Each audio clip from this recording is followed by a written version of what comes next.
सभी को प्रणाम। कितनी प्यारी बात है, निराश मत होइए अन्यथा सब कुछ खो बैठेंगे। परमात्मा हमारे अंदर आके, हमारे भीतर आके, देखिए ये वीडियो जिसके पास भी जाएगा समझिए परमात्मा की बहुत कृपा है। हमारे मन में जो भी ऐसा सवाल थॉट चलता रहता है, अगर हम शांत मन से बैठेंगे तो किसी ऑडियो बुक के थ्रू, किसी वीडियो के थ्रू, किसी मित्र के थ्रू वो चीज़ें परमात्मा आके हमसे कहते हैं, सुप्रीम डिवाइन एनर्जी कहती है कि कल हमने पढ़ा था कि हम जब हमेशा खुश रहें, प्रसन्नचित्त रहें तो हम विपरीत परिस्थितियों में भी अच्छा कर सकते हैं। अब आज है कि अगर हम उदास बैठते हैं तो हम सब कुछ खो बैठेंगे, इसलिए हमें हर हाल में अपनी उदासी को लेट गो करना होगा।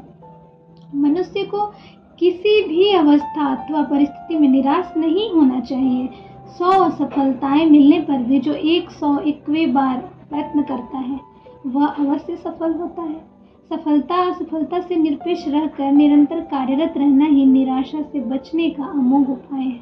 जो व्यक्ति अपने पूरे तन मन से काम में संलग्न रहता है उसे निराश होने के लिए समय ही नहीं रहता। निराशा एक भयानक रोग है जिससे न केवल मानसिक शक्तियों का ही ह्रास होता है अपितु शारीरिक स्वास्थ्य भी चौपट हो जाता है। निराश व्यक्ति हर समय चिंता और क्षोभ से जलता रहता है, जिससे उसे न तो भूख लगती है और न नींद आती है। इससे उसके शरीर संस्थान पर भयानक प्रतिक्रिया होती है।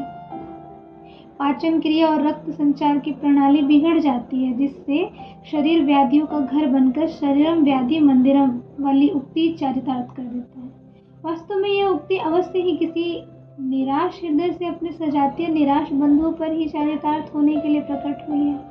जहाँ तक हो, निराशा की भयंकर बीमारी को अपने पास न आने देना ही ठीक है, और यदि वह किसी कारण से आक्रमण कर भी दे तो उसे अधिक देर तक टिकने नहीं देना चाहिए। इसका अनुभव होते ही हास परिहास, व्यंग, विनोद और मनोरंजन द्वारा उसे तुरंत भगा देना चाहिए।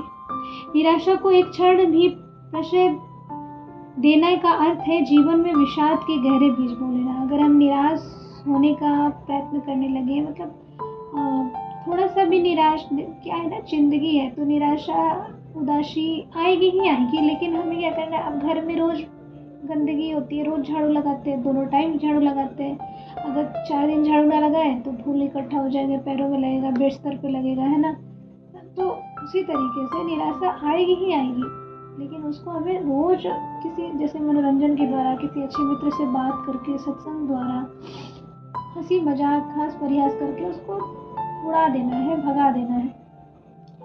नहीं तो अगर निराशा को हम अगर अपने पास आश्रय देंगे तो फिर हम बहुत ज़्यादा डिप्रेशन में चले जाएंगे, और डिप्रेशन में जाने के बाद फिर ज़िंदगी का अमूल्य जो मूल्य पल था वो हमने खो दिया। तो हमें हर हाल में अपने आप को निराश होने से रोकना है, और जैसे ही हमें भनक लग रही है कि हम आज उदास है, निराश है, तुरंत अपने अच्छे मित्र को फ़ोन लगाइए, बात करिए, या गाने सुन लीजिए, सत्संग कर लीजिए, बाहर निकल जाइए, वॉक करने लगिए, माइंडफुलनेस वॉक करिए, माइंडफुलनेस कुकिंग करिए, कुछ भी करिए, कहीं कुछ भी अच्छा करिए, हंसिए किसी मित्र के साथ। तो ऐसा कुछ करने से निराशा भाग जाएगी।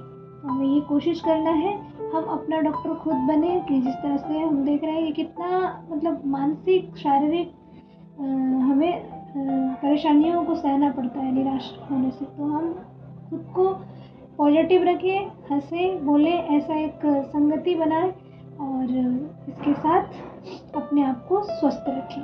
सभी को प्रणाम, धन्यवाद, राम राम।